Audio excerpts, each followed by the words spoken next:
ನಮಸ್ಕಾರ ಪ್ರಿಯ ವೀಕ್ಷಕರೇ, ನಮಸ್ಕಾರ ಗುರುಗಳೇ.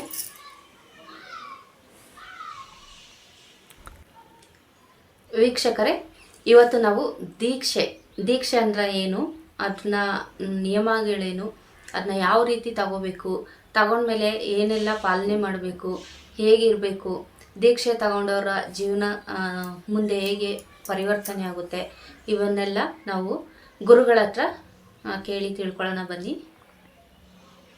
ಗುರುಗಳೇ, ಈಗ ದೀಕ್ಷೆ ತಗೊಳ್ಳೋಕ್ಕೆ ಏನಾದ್ರು ನಿಯಮಗಳಿದೆಯಾ, ಅಥವಾ ದೀಕ್ಷೆ ತಗೊಂಡ್ಮೇಲೆ ನಾವು ಏನೆಲ್ಲ ನಿಯಮನ ಪಾಲಿಸಬೇಕು, ಇವುಗಳ ಬಗ್ಗೆ ತಿಳಿಸ್ಕೊಡಿ. ಹಾಗೆ ಗುರುಗಳೇ, ಈಗ ಹತ್ರದಲ್ಲಿ ಇರೋರು ಬಂದು ದೀಕ್ಷೆ ಎಲ್ಲ ತಗೋತಾರೆ, ಬಟ್ ದೂರದಲ್ಲಿ ಇರ್ತಾರೆ, ಅವರೆಲ್ಲ ಯಾವ ರೀತಿ ದೀಕ್ಷೆ ತಗೋಬೇಕು, ಇವ್ರದ್ದು ಮುಂದಿನ ದೀಕ್ಷೆ ತಗೊಂಡವ್ರ ಮುಂದಿನ ಜೀವನ ಎಲ್ಲ ಹೇಗಿರುತ್ತೆ, ಇವುಗಳನ್ನೆಲ್ಲ ತಿಳಿಸ್ಕೊಡ್ಬೇಕು ಗುರುಗಳೇ. ಓಂ ಶಾಂತಿ. ವೀಕ್ಷಕರೇ, ಮಿತ್ರರೇ, ಹಾಗೆ ಬಂಧುಗಳೇ, ಅಭಿಮಾನಿಗಳೇ, ನಿಮ್ಮೆಲ್ಲರಿಗೂ ಒಳ್ಳೆಯದಾಗಲಿ. ಹಾಗೆ ಜಯಮ್ಮ ಅವರು ನಿಮಗೂ ಸಹ ಒಳ್ಳೆಯದಾಗಲಿ. ಈಗ ಭಾಗ 1, ಶಿವಯೋಗ ದೀಕ್ಷೆ ನಿಯಮಗಳು, ಭಾಗ 1. ಇದನ್ನು ನೀವು ನೋಡಿದರೆ ಈಗ ನೀವು ಕಂಟಿನ್ಯೂ ಮಾಡಿ. ಇದು ಬಂದು ಶಿವಯೋಗ ದೀಕ್ಷಾ ಭಾಗ 2 ಇರುತ್ತೆ ನಿಯಮಗಳು. ಹಿಂದಿನ ಭಾಗ, ಹಿಂದೆಯ ಶಿವಯೋಗ ದೀಕ್ಷಾ ಭಾಗ 1 ಯಾರು ನೋಡಿಲ್ಲ, ನೀವು ನೋಡಿಲ್ಲ ಅಂದರೆ ಭಾಗ 1 ನೋಡಿ, ಆನಂತರ ನೀವು ಇಲ್ಲಿ ಈ ವಿಡಿಯೋ ನೋಡಿದ್ರೆ ತುಂಬ ಅರ್ಥ ಆಗುತ್ತೆ. ಇಲ್ಲ ಅಂದರೂ ಪರವಾಗಿಲ್ಲ, ಕಂಟಿನ್ಯೂ ಮಾಡಿ, ಓಕೆನಾ. ಈಗ ಭಾಗ 2 ಇದು ಶಿವಯೋಗ ದೀಕ್ಷಾ ನಿಯಮಗಳು. ನೋಡೋಣ ಮುಂದಕ್ಕೆ. ನಮ್ಮ ವ್ಯಕ್ತಿತ್ವ ಬೆಳೀತಾ ಇರಬೇಕು. ಇದೆಲ್ಲ ಬೆಳೆದು ಒಂದು ಒಳ್ಳೆಯ ಮನಸ್ಸು, ಒಳ್ಳೆಯ ಗುರು, ಆ ಗುರು ಅದನ್ನು ರೂಪಿಸ್ಕೊಡ್ತಾರೆ. ಅದಕ್ಕೆ ನಾನು ದೀಕ್ಷೆ ಕೊಡಬೇಕಾದ್ರೆ ಒಬ್ಬ ವ್ಯಕ್ತಿಗೆ ಈ ರೀತಿ ಕಂಡೀಷನ್ಗಳು ಹಾಕ್ತೀನಿ. ಏನೇನು ಹಾಕ್ತೀನಿ ನೋಡಪ್ಪ, ಮೊದಲನೇದಾಗಿ ನೀನು ಮಾಂಸಾಹಾರವನ್ನು ತ್ಯಾಗ ಮಾಡಬೇಕು. 2ನೇದು ವ್ಯಭಿಚಾರ ಇವೆಲ್ಲ ಮಾಡಬಾರ್ದು. 3ನೇದು ಕಳ್ತನ, ವಂಚನೆ, ಮೋಸ ಮಾಡಬಾರ್ದು. ಡ್ರಿಂಕ್ಸ್ ಇವೆಲ್ಲ ಮಾಡಬಾರ್ದು. ಆದಷ್ಟು ನಾವು ಹೇಳ್ಕೊಟ್ಟಿದ್ದನ್ನು ಕಲಿಬೇಕು. ಶ್ರದ್ಧಾಪೂರ್ವಕವಾಗಿ ಧ್ಯಾನ, ತಪಸ್ಸು, ಯೋಗ ಇವೆಲ್ಲ ಮಾಡಬೇಕು. ಇನ್ನು ಆಹಾರ ಪದಾರ್ಥಗಳು ಹೆಂಗಿರುತ್ತೆ, ಆಮೇಲೆ ನಿದ್ರೆ ಯಾವ ರೀತಿ ಇರುತ್ತೆ ನೋಡಿ. ನೀವು ಬೆಳಗ್ಗೆನೇ ಹೇಳಬೇಕು ಅಂತ ಏನೂ ರೂಲ್ಸ್ ಇಲ್ಲ. ಏನು ಹೇಳಿದೆ, ನೀವು ಬೆಳಗ್ಗೆನೇ 4:15 ಹೇಳ್ರಿ, 3:15 ಹೇಳ್ರಿ, ಎದ್ದು ಕೂತ್ಕೊಳ್ರಿ, ತಣ್ಣೀರೆಲ್ಲ ಸ್ನಾನ ಮಾಡಿರಿ, ಚಳಿಯಲ್ಲಿ ಹೋಗಿ ಸ್ನಾನ ಮಾಡಿರಿ, ಹಿಂಗೆಲ್ಲ ನಾನು ಹೇಳಲ್ಲ. ನೀವು ಬೆಳಗ್ಗೆ 8:00 ಹೇಳ್ರಿ, ನಾನು ಬೇಡನಲ್ಲ. ನನಗೆ ಗೊತ್ತಿರಿಗೆ 8:30 ಒಳಗೆ ಎತ್ತರೆ ಒಳ್ಳೆಯದು. 8ರಿಂದ 8:30 ಒಳಗೆ ಎಚ್ಚರಗೊಳ್ರಿ. ಎದ್ದ ತಕ್ಷಣ ಕೈಗಳು ನೋಡಿಕೊಂಡು ಪ್ರಾರ್ಥನೆ ಮಾಡಬೇಕು. ಈಗಾಗಲೇ ನಾನು ಹೇಳ್ಕೊಟ್ಟಿದ್ದೀನಿ ಹಿಂದಿನ ವೀಡಿಯೋಗಳಲ್ಲಿ. ಏನು ಕರಾಗ್ರೆ ವಸತಿ ಮಹಾಲಕ್ಷ್ಮಿ ಅಂದರೆ ಕೊನೆ ಭಾಗದಲ್ಲಿ, ಬೆರಳುಗಳ ಕೊನೆಯ ಭಾಗದಲ್ಲಿ ನೋಡ್ಕೋಬೇಕು. ಬೆರಳುಗಳ ಕೊನೆಯ ಭಾಗದಲ್ಲಿ ಚಕ್ರ, ಶಂಖ, ಚಕ್ರ, ಗದೆ ಇರುತ್ತೆ, ಬೇಕಾದ್ರೆ ನೋಡಿ. ಅಂದರೆ ಮಹಾಲಕ್ಷ್ಮಿ ಅಷ್ಟೈಶ್ವರ್ಯ ಮಾತಾಡ್ತಾಳೆ. ಅದಕ್ಕೆ ನಾವು ಹಿಂಗೆ ಆ ಕೊನೆಯ ಭಾಗದಲ್ಲಿ ನೋಡಿಕೊಂಡು ಕರಾಗ್ರೆ ವಸತಿ ಲಕ್ಷ್ಮಿ ಅಂತ ಹೇಳ್ಕೋಬೇಕು. ಆಮೇಲೆ ಕರ ಮಧ್ಯೆ ಮಹಾ ಸರಸ್ವತಿ, ಕರ ಮೂಲೆ ಸ್ಥಿತೋ ಗೌರವ ನಮ ಅಂದರೆ ಮಹಾಲಕ್ಷ್ಮಿ, ಮಹಾಸರಸ್ವತಿ, ಮಹಾದೇವಿ. ಈ 3 ಜನ ದೇವಿಗಳು, ತ್ರಿಮಾತೆ ಗಾಯತ್ರಿ ಅಂತೀವಿ. ಅವರ ಶಕ್ತಿಯೇ ತ್ರಿಮೂರ್ತಿಗಳು ಅಲ್ವಾ, ಗುರುದೇವ ದತ್ತ ಅಂತೀವಿ. ಇವರು ಒಂದಾಗ್ಬಿಟ್ರೆ, ಅವ್ರ ಆಶೀರ್ವಾದ ನಮ್ಗೆ ಸಿಗ್ಬಿಟ್ರೆ ಲೈಫಲ್ಲಿ ನಾವು ಉದ್ಧಾರ ಆಗ್ತೀವಿ. ಅದಕ್ಕೆ ಈ ರೀತಿ ಬೆಳಗ್ಗೆ ಎದ್ದ ತಕ್ಷಣ ನಾವು ಯಾರ್ಯಾರ್ದೋ ಮುಖ ನೋಡ್ತೀವಿ, ಯಾರ್ಯಾರ್ದೋ ನಮಗೆ ಆಗದವ್ರದ್ದು ಕೆಟ್ಟವ್ರದ್ದೆಲ್ಲ ಮುಖ ನೋಡ್ತೀವಿ. ಆವಾಗ ಸಾಯಂಕಾಲ ನಾವು ಅವತ್ತೆಲ್ಲ ಏನೂ ನಮ್ಮ ಕೆಲಸಗಳು ಆಗೋದೇ ಇಲ್ಲ, ದರಿದ್ರ ಮುಚ್ಕೊಳ್ಳುತ್ತೆ. ಆಗ್ಬೇಕಾದ್ರೆ ಕೆಲಸಗಳು ಆಗದಿರಾಗ್ಬಿಡುತ್ತೆ. ಯಾಕೆ, ಬೆಳಗ್ಗೆ ಯಾರ ಮುಖ ನೋಡಿದ್ನಪ್ಪ ಅಂತ ಅಲ್ವಾ. ಹಾಗೆ ಅನ್ಕೋಬಾರ್ದು. ಅಂದರೆ ನಾವು ಪ್ರಾರ್ಥನೆ ಮಾಡ್ಕೋಬೇಕು. ಅಷ್ಟೈಶ್ವರ್ಯ ಮಾತೆ ಅಂತ ಹೇಳ್ಕೊತೀವಿ, ಮಹಾಲಕ್ಷ್ಮಿ ಅಂತ ಹೇಳ್ಕೊತೀವಿ, ಮಹಾದೇವಿ ಅಂತ ಹೇಳ್ಕೊತೀವಿ. ಶಕ್ತಿ, ಯಂತ್ರ, ತಂತ್ರ, ಮಂತ್ರ, ಆದಿಶಕ್ತಿ, ಪರಶಕ್ತಿ ಅಂತ ಹೇಳ್ಕೊತೀವಿ. ಹಾಗೆ ಶಿವ, ಶ್ರೀಮನ್ನಾರಾಯಣ, ಹಾಗೆ ಬ್ರಹ್ಮಾಜಿ, ಇಷ್ಟು ಇಲ್ಲಿ ನಾವು ತಿಳ್ಕೊತೀವಿ ಅಲ್ವಾ. ಆಮೇಲೆ ಇದಾದಮೇಲೆ, ಪ್ರಾರ್ಥನೆ ಆದಮೇಲೆ ನಾವು ಆಸೆಯಿಂದ ಎದ್ದ ತಕ್ಷಣ ಪ್ರಾರ್ಥನೆ ಮಾಡಬೇಕು. ಆಮೇಲೆ ಮೊಬೈಲಲ್ಲಿ ಕಾಮಧೇನು ಫೋಟೋ ಇಟ್ಕೋಬೇಕು. ಏನು ಇಟ್ಕೋಬೇಕು, ಮೊಬೈಲಲ್ಲಿ ಕಾಮಧೇನು ಈ ಫೋಟೋ ಇಟ್ಕೋಬೇಕು. ಕಾಮಧೇನು ಫೋಟೋ ಅಲ್ಲ, ನೀವು ಮೊಬೈಲಲ್ಲಿ ಇಟ್ಕೋಬೇಕು. ಗೊತ್ತಾಯ್ತಲ್ಲ. ಕಾಮಧೇನು ಅಂದರೆ ಗೊತ್ತಲ್ಲ, ನೋಡಿ ಸ್ಕ್ರೀನ್ ಮೇಲೆ ನಾನು ತೋರಿಸ್ತೀನಿ ನೋಡಿ. ಕಾಮಧೇನು ಫೋಟೋಗಳು ಇಟ್ಕೋಬೇಕು ನೀವು. ಹಾಗೆ ಇಟ್ಕೊಂಡ್ರೆ ಏನಾಗುತ್ತೆ, ಅದನ್ನು ನೋಡಿಕೊಂಡು ನೀವು ಹೇಳ್ಕೊತ ಹೋಗಬೇಕು. ಏನು ಹೇಳ್ಕೋಬೇಕು, ಕಾಮಧೇನದು ಇಟ್ಕೊಂಡು ಏನು ಹೇಳ್ಕೋಬೇಕು ನೋಡಿ. ಗೊತ್ತಾಯ್ತಲ್ಲ, ಇದು ಕಾಮಧೇನು ಫೋಟೋ ಇರುತ್ತೆ. ಗೊತ್ತಾಯ್ತಲ್ಲ. ಅದರಲ್ಲಿ ಎಲ್ಲ ಹೇಳ್ಕೊಬೇಕು. ಏನೇನು ಹೇಳ್ಕೊಬೇಕು? ಫಸ್ಟು ವಿಘ್ನೇಶ್ವರ ಇರ್ತಾನೆ. ವಿಘ್ನೇಶ್ವರನ ಬಗ್ಗೆ ನಾವು ಸ್ಮರಣೆ ಮಾಡ್ಕೋಬೇಕು. ಆಮೇಲೆ ಗೋಮಾತೆ ಇರುತ್ತೆ, ಗೋಮಾತೆನ ಸ್ಮರಣೆ ಮಾಡ್ಕೋಬೇಕು. ಆಮೇಲೆ ಋಷಿಮುನಿಗಳಿರ್ತಾರೆ, ಹಾಗೆ ಸಾಧು ಸಂತರು ಇರ್ತಾರೆ, ಹಾಗೆ ಪ್ರಕೃತಿ ದೇವತೆ ಇರ್ತದೆ, ಹಾಗೆ ಅಷ್ಟೈಶ್ವರ್ಯ ಮಾತಾಡ್ತಾಳೆ, ಆದಿಶಕ್ತಿ ಪರಸ್ಯ, ಅದರಲ್ಲೆಲ್ಲ ಇರ್ತಾರೆ, ಸನತ್ ಕುಮಾರರೆಲ್ಲ ಇರ್ತಾರೆ. ಅವ್ರನ್ನೆಲ್ಲ ನಾವು ನೋಡ್ತಾ ಅವ್ರನ್ನ ಸ್ಮರಣೆ ಮಾಡ್ಕೋಬೇಕು. ಹಾಗೆ ದ್ವಾದಶ ಜ್ಯೋತಿರ್ಲಿಂಗಗಳಿರುತ್ತೆ ಇದರಲ್ಲಿ. ಶಿವ ಪಾರ್ವತಿ ಇರ್ತಾರೆ, ಮಹಾಲಕ್ಷ್ಮಿ ಮಹಾವಿಷ್ಣು ಇರ್ತಾರೆ, ಬ್ರಹ್ಮಾಜಿ ಸರಸ್ವತಿ ಇರ್ತಾರೆ, ಋಷಿಮುನಿಗಳಿರ್ತಾರೆ, ದೇವತೆಗಳಿರ್ತಾರಲ್ವ, ಅವ್ರನ್ನೆಲ್ಲ ಸ್ಮರಣೆ ಮಾಡ್ಕೋಬೇಕು. ಇದರಿಂದ ಏನಾಗುತ್ತೆ, ನಮ್ಮ ಮನಸ್ಸಿಗೆ, ನಮ್ಮ ಕಣ್ಣುಗಳು ಒಳ್ಳೆ ದೈವನ ನೋಡುತ್ತೆ. ಬೆಳಗ್ಗೆ ಎಷ್ಟೋ ಎನರ್ಜಿ ಬರುತ್ತೆ, ನಮಗೆ ಎಷ್ಟೋ ಶಕ್ತಿ ಬರುತ್ತೆ, ಎಷ್ಟೋ ಅವ್ರ ಆಶೀರ್ವಾದ ಇರುತ್ತೆ. ಅವತ್ತೆಲ್ಲ ನಮಗೆ ಒಳ್ಳೆಯದಾಗುತ್ತೆ. ಪ್ರತಿದಿನ ಹೀಗೆ ಮಾಡಿದ್ರೆ ವರ್ಷಕ್ಕೆ ಎಷ್ಟಪ್ಪ 360 ದಿನ ಪ್ರತಿದಿನ ಮಾಡಿದ್ರೆ ನಾವು ಒಂದು ವರ್ಷದಲ್ಲಿ ಉದ್ಧಾರ ಆಗಿಬಿಡ್ತೀವಿ ಅಲ್ವಾ? ಉದ್ಧಾರ ಆಗಲ್ವಾ? ಹಾಗೆ ಆರೋಗ್ಯ ಲಭಿಸುತ್ತೆ, ಐಶ್ವರ್ಯ ಲಭಿಸುತ್ತೆ, ಈ ಜಗತ್ತಿನಲ್ಲಿ ಒಳ್ಳೆ ಮರ್ಯಾದೆ ಸಿಗುತ್ತೆ, ಅಭಿವೃದ್ಧಿ ಹೋಗ್ತೀವಿ. ಬೆಳಗ್ಗೆ ಎದ್ದಾಗ ಈ ರೀತಿ ಶಿಸ್ತಿನ ಪಾಲನೆ ಮಾಡಬೇಕು. ನಮ್ಮ ಹತ್ರ ದೀಕ್ಷೆ ತಗೊಳ್ಳೋರು ಇದನ್ನು ಕಂಪಲ್ಸರಿ ಪಾಲನೆ ಮಾಡಬೇಕಾಗುತ್ತೆ. ಆಮೇಲೆ ಹಾಸಿಗೆಯನ್ನು ಆ ಮೊಬೈಲ್ನ ಎತ್ತಿ ಸೈಡ್ ಇಡಬೇಕು. ಆಮೇಲೆ ಹಾಸಿಗೆಯಿಂದ ಕೆಳಗಡೆ ಇಡಬೇಕು. ಕೆಳಗಡೆ ಇಳಿದಾಗ ಭೂಮಿಗೆ ನಾವು ಕಾಲುಗಳನ್ನು ಇಡ್ತೀವಿ, ಹಂಗಂತ ಏಕಾಏಕಿ ಇಡಬಾರ್ದು. ಅಲ್ಲಿ ಒಂದು ಪ್ರಾರ್ಥನೆ ಮಾಡಬೇಕು, ಭೂದೇವಿಗೆ ಪ್ರಾರ್ಥನೆ ಮಾಡಬೇಕು. ಏನಂತ ಭೂದೇವಿಗೆ? ಇವಾಗ ಬೆಳಗ್ಗೆಯಿಂದ ಸಂಜೆವರೆಗೂ, ಸಂಜೆಯಿಂದ ರಾತ್ರಿಯಿಂದ ಬೆಳಗ್ಗೆವರೆಗೂ ನಾವು ಭೂಮಿ ಮೇಲೆ ಇರಲ್ವ, ಭೂಮಿ ಮೇಲೆ ಇದ್ದೀವಿ ಅಂದರೆ ಭೂಮಿಗೆ ನಾವು ಭಾರವಾಗಿರ್ತೀವಿ. ಅದಕ್ಕೆ ಭೂದೇವಿ ಹತ್ರ ಕ್ಷಮೆ ಕೇಳ್ಕೋಬೇಕು. ಏನು? ಸಮುದ್ರ ವಸನೆ ದೇವಿ ಪರ್ವತ ಸ್ಥಾನಮಂಡಲ ಶ್ರೀ ವಿಷ್ಣು ಪತ್ನಿ ನಮಸ್ತುಭ್ಯಂ ಪಾದಸ್ಪರ್ಶಂ ಕ್ಷಮಸಮಯ.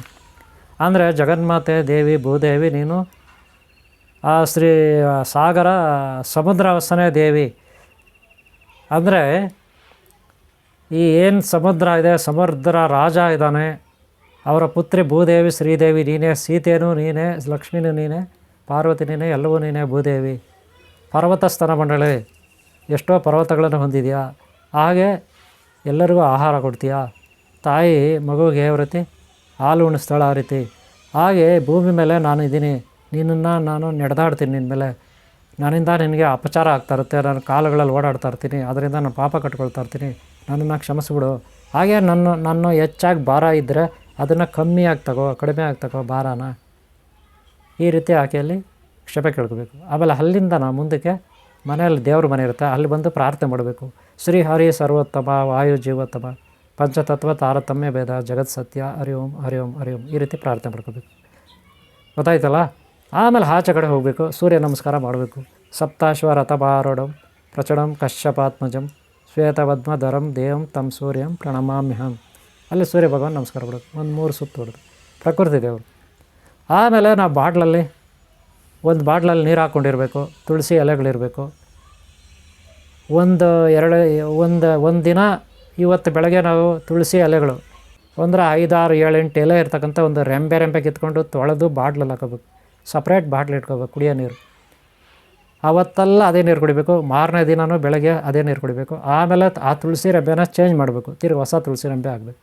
ಶುಕ್ರವಾರ ಕೀಳಬಾರ್ದು ತುಳಸಿ ಗಿಡದಲ್ಲಿ, ಗುರುವಾರನೇ ಕಿತ್ತಿಟ್ಕೋಬೇಕು. ಈ ರೀತಿ ನಾವು ಆ ನೀರನ್ನು ಕುಡಿತಾ ಇದ್ರಲ್ಲಿ ನಮ್ಮ ಶರೀರದಲ್ಲಿ ರೋಗ ನಿರೋಧಕ ಶಕ್ತಿ ಹೆಚ್ಚಾಗುತ್ತೆ. ನಮ್ಮ ಹತ್ರ ಯಾವುದೇ ಬ್ಯಾಕ್ಟೀರಿಯಾ ಬರೋಲ್ಲ, ಶರೀರದ ಹತ್ರ ಒಳ್ಳೆ ಅಮೃತ್ವ ಲಭಿಸುತ್ತೆ ಅಲ್ವಾ? ಇದು ನಾವು ಶಿಷ್ಯರಿಗೆ, ಶಿವಯೋಗ ದೀಕ್ಷೆ ಕೊಟ್ಟವರಿಗೆ ಇದೆಲ್ಲ ಹೇಳ್ಕೊಡ್ತೀವಿ. ಗೊತ್ತಾಯ್ತಲ್ಲ?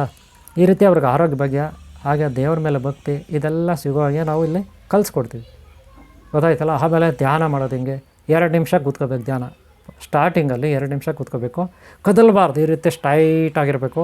ಯಾವ ಕಾರಣಕ್ಕೂ ಈ ಕಡೆ ನೋಡೋದು, ಮೇಲೆ ನೋಡೋದು, ಹಿಂಗೇನೋ ಗೀರ್ಕೊಳ್ಳೋದು, ಹಿಂಗೇನೋ ಮಾಡ್ಕೊಳ್ಳೋದು ಅವೆಲ್ಲ ಮಾಡೋಂಗಿಲ್ಲ.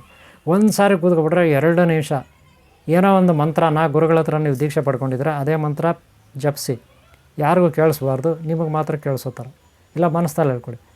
ಇಲ್ಲ ಅಂದರೆ ಗುರುಗಳ ಹತ್ರ ದೀಕ್ಷೆ ಕೊಟ್ಟಿದ್ರೆ ಅದು ಮಾಡಿ. ಗುರುಗಳ ಹತ್ರ ಯಾರ ಹತ್ರ ನೀವು ದೀಕ್ಷೆ ತಗೊಂಡಿಲ್ಲ, ಬೀಜಾಕ್ಷರ ಮಂತ್ರ ಅಂದರೆ ನೀವೇ ಒಂದು ಓಂ ನಮಃ ಶಿವಾಯನೋ, ಹರಿ ಓಮೋ, ಓಂ ಗಂ ಗಣಪತಿಯೇನೋ, ಹೀಗೆ ಏನೋ ಒಂದು ನೀವು ಮಂತ್ರನ ಜಪ ಮಾಡಿ.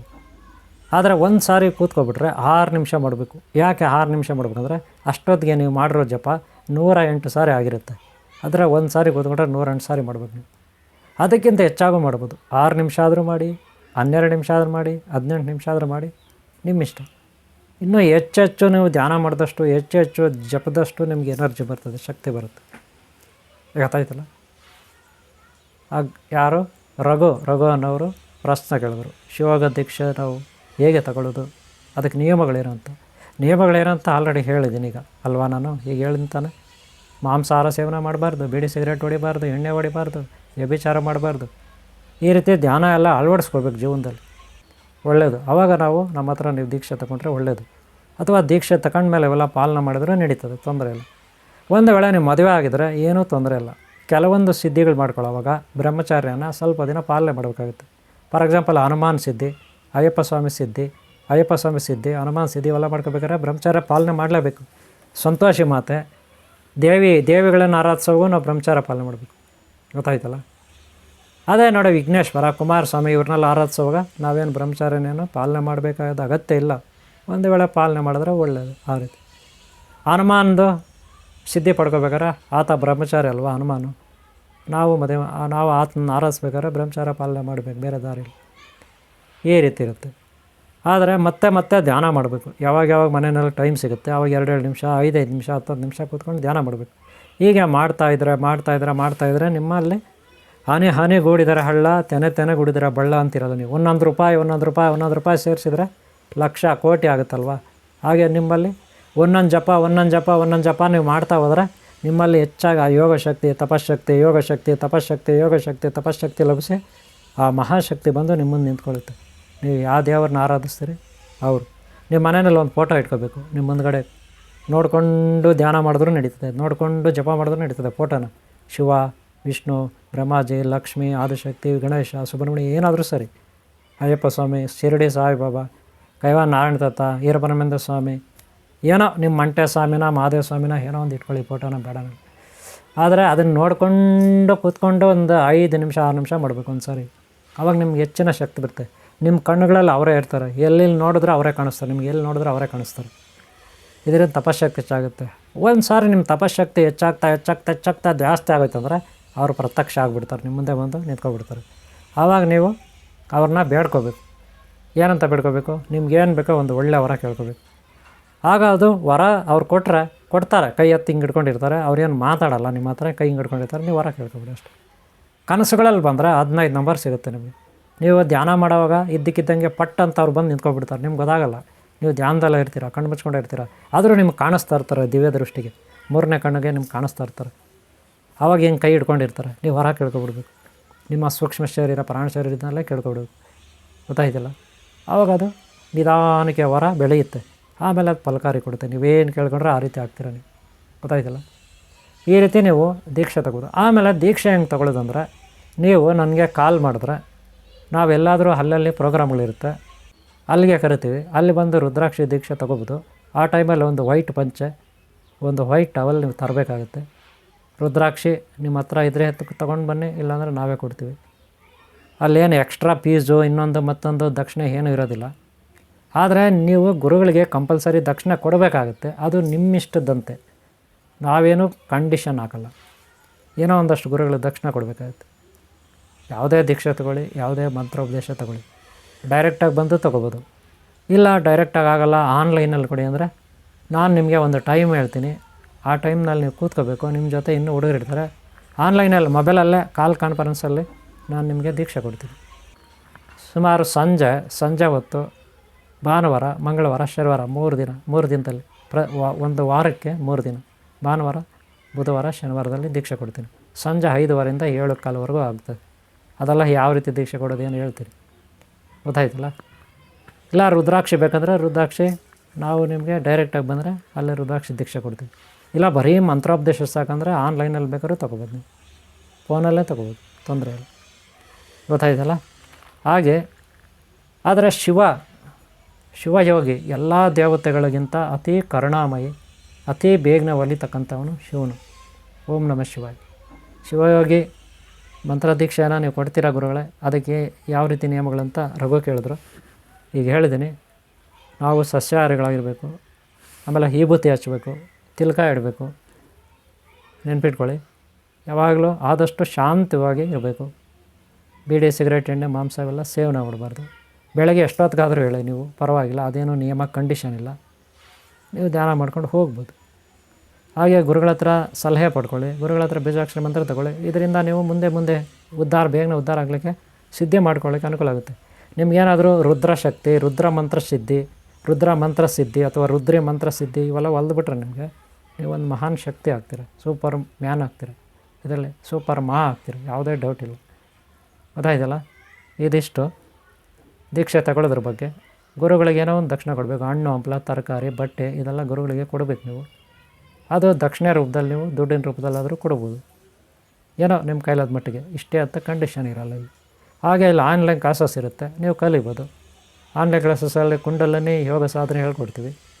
ಆರೋಗ್ಯ ಭಾಗ್ಯ, ಶಾಂತಿ, ಮನಃಶಾಂತಿ, ಜೀವನದಲ್ಲಿ ನಾವು ಸಾಲಗಳಿಂದ ಹೆಂಗೆ ಮುಕ್ತರಾಗಬೇಕು, ರೋಗಗಳಿಂದ ಹೆಂಗೆ ಮುಕ್ತರಾಗಬೇಕು, ಶತ್ರು ಬಾಧೆಯಿಂದ ಹೆಂಗೆ ಮುಕ್ತರಾಗಬೇಕು, ಸಕಲ ಗೊಂದಲಗಳಿಂದ ಮಾನಸಿಕ ಖಿನ್ನತೆಯಿಂದ ಹೆಂಗೆ ಮುಕ್ತರಾಗಬೇಕು, ಅದೆಲ್ಲ ಇಲ್ಲಿ ಪಾಠ ಹೇಳ್ಕೊಡ್ತೀವಿ, ನಾವು ಕಲಿಸ್ತೀವಿ. ಆದಷ್ಟು ಒಂದು ಒಳ್ಳೆಯ ಥರ ರೆಡಿ ಆಗಲಿಕ್ಕೆ ನಾವಿಲ್ಲಿ ವ್ಯವಸ್ಥೆ ಆನ್ಲೈನ್ ಕ್ಲಾಸಲ್ಲಿ ಇರುತ್ತೆ ಪಾಠಗಳು. ಜೊತೆಗೆ ಇಲ್ಲಿ ಜ್ಯೋತಿಷ್ಯ ಶಾಸ್ತ್ರ, ಪ್ರಶ್ನಶಾಸ್ತ್ರ, ಹೀಗೆ ಇನ್ನೂ ಬೇರೆ ಬೇರೆ ನಕ್ಷತ್ರಗಳ ಬಗ್ಗೆ, ಗ್ರಹಗಳ ಬಗ್ಗೆ, ಪ್ರಕೃತಿಯಲ್ಲಿ ಹಾಗೆ ಓರ ನೋಡ್ತಕ್ಕಂಥದ್ದು, ಅಂದರೆ ಕುಂಡಲಿನಿ ನೋಡ್ತಕ್ಕಂಥದ್ದು. ಹೆಣ್ಣಿಗೆ ಗಂಡು ಸೆಟ್ ಆಗಲಿಲ್ವಾ, ಗಂಡಿಗೆ ಹೆಣ್ಣು ಸೆಟ್ ಆಗಲಿಲ್ವಾ, ಅಥವಾ ಹೆಣ್ಣು ಸಿಗ್ತಾ ಇಲ್ವಾ, ಗಂಡು ಸಿಗ್ತಾ ಇಲ್ವಾ, ಅಥವಾ ಉದ್ಯೋಗ ಸಿಗ್ತಾ ಇಲ್ವಾ, ವ್ಯಾಪಾರದಲ್ಲಿ ನಷ್ಟ ಆಗ್ತಾಯಿದೆಯಾ, ನಾನಾ ರೀತಿಯ ಶತ್ರುಗಳ ಬಾಧೆನಾ, ಈ ರೀತಿ ನಾನಾ ರೀತಿಯ ಸಮಸ್ಯೆಗಳಿಗೆ ಇಲ್ಲಿ ಜ್ಯೋತಿಷ್ಯ ಶಾಸ್ತ್ರ ಪಾಠವೂ ಇರುತ್ತೆ. ಇವಿಗೆ ಸಪ್ರೇಟ್ ಕೋರ್ಸ್ಗಳಿರುತ್ತೆ, ಎಲ್ಲವೂ ಜನರಲ್ ಆಗಿರುತ್ತೆ. ಅದನ್ನು ಮೇಡಮ್ ಅವರಿದ್ದಾರೆ, ಜಯಮ್ಮ ಮೇಡಮ್ ಅಂತ, ಅವ್ರು ಪಾಠ ಮಾಡ್ತಾರೆ. ಹಾಗೆ ಜಯಮ್ಮರದು ಒಂದು ಚಾನಲ್ ಇದೆ, ಸನಾತನ ಜ್ಞಾನ ಭಂಡಾರ ಅಂದ್ಬಿಟ್ಟು. ಅದನ್ನು ನೀವು ನೋಡಿ, ನಾನು ಸ್ಕ್ರೀನ್ ಮೇಲೆ ತೋರಿಸ್ತೀನಿ, ಅದನ್ನು ನೋಡಿ. ಅದರಲ್ಲಿ ಆದಷ್ಟು ನಿಮಗೆ ಗ್ರಹಗಳ ಬಗ್ಗೆ, ನಕ್ಷತ್ರದ ಬಗ್ಗೆ ಸಿಗುತ್ತೆ. ಆಮೇಲೆ ಇಲ್ಲಿ ಆನ್ಲೈನ್ ಕ್ಲಾಸಸ್ ಇರುತ್ತೆ, ಮೇಡಮ್ ಅವ್ರು ಪಾಠ ಮಾಡ್ತಾರೆ, ಕ್ಲಾಸಿಗೆ ಸೇರ್ಕೊಳ್ಳಿ. ಓಕೆನಾ? ಇಷ್ಟು ಹೇಳ್ತಾ ನಾನು ಈ ವಿಡಿಯೋ ಎಲ್ಲ ಮುಗಿಸ್ತಾ ಇದ್ದೀನಿ. ನಿಮ್ಗೆ ಇಷ್ಟ ಆದರೆ ಒಂದು ಲೈಕ್ ಮಾಡಿ. ಆನ್ಲೈನ್ ಕ್ಲಾಸ್ ಸೇರ್ಕೋಬೇಕಾ, ನನ್ನ ನಂಬರ್ ಇರುತ್ತೆ, ತಗೊಳ್ಳಿ, ಕಾಲ್ ಮಾಡಿ. ಓಕೆನಾ? ಓಕೆ, ನಿಮ್ಮೆಲ್ಲರೂ ಒಳ್ಳೆಯದಾಗಲಿ. ನಮಸ್ಕಾರ ಓಂ ಶಾಂತಿ, ಓಂ ಶಾಂತಿ, ಓಂ ಶಾಂತಿ. ಇರಲ್ಲ ವೀಕ್ಷಕರೇ, ದೀಕ್ಷೆ ಬಗ್ಗೆ ಇರೋಂಥ ನಿಮಗೆ ಕುತೂಹಲಕಾರಿ ಪ್ರಶ್ನೆಗೆ ಅಥವಾ ದೀಕ್ಷೆ ಆದಮೇಲೆ ಏನು ಮಾಡಬೇಕು, ದೀಕ್ಷೆ ತಗೊಳ್ಳೋಕ್ಕಿಂತ ಮುಂಚೆ ಹೇಗಿರಬೇಕು, ತಗೊಂಡ್ಮೇಲೆ ಹೇಗಿರಬೇಕು, ಪ್ರತಿಯೊಂದಕ್ಕೂ ನಿಮಗೆ ಗುರುಗಳು ಉತ್ತರ ನೀಡಿದ್ದಾರೆ. ಈ ವಿಡಿಯೋ ನಿಮಗೆ ಇಷ್ಟ ಆದಲ್ಲಿ ಲೈಕ್ ಮಾಡಿ, ಶೇರ್ ಮಾಡಿ, ಹಾಗೆ ಸಬ್ಸ್ಕ್ರೈಬ್ ಕೂಡ ಮಾಡ್ಕೊಳ್ಳಿ. ಮುಂದಿನ ವಿಡಿಯೋದಲ್ಲಿ ಸಿಗೋವರೆಗೂ ಧನ್ಯವಾದಗಳು.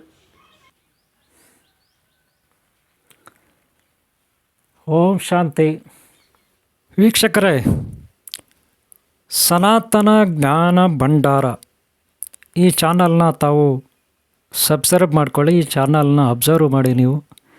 ಇದರಲ್ಲಿ ಗ್ರಹಗಳ ಬಗ್ಗೆ, ನಕ್ಷತ್ರಗಳ ಬಗ್ಗೆ, ಹಾಗೆ ಜ್ಯೋತಿಷ್ಯ ಶಾಸ್ತ್ರ, ಪ್ರಶ್ನೆಶಾಸ್ತ್ರ, ಹಾಗೆ ತಾಂಡೂಲ ಶಾಸ್ತ್ರ ಇವುಗಳ ಬಗ್ಗೆ ಇರುತ್ತೆ. ನೀವು ಇದರ ಬಗ್ಗೆ ಹೆಚ್ಚಿನ ಮಾಹಿತಿಯನ್ನು ಪಡ್ಕೋಬೇಕಾದ್ರೆ ಸನಾತನ ಜ್ಞಾನ ಭಂಡಾರ ಈ ಚಾನಲನ್ನು ನೀವು ಸಬ್ಸ್ಕ್ರೈಬ್ ಮಾಡ್ಕೋಬೇಕು.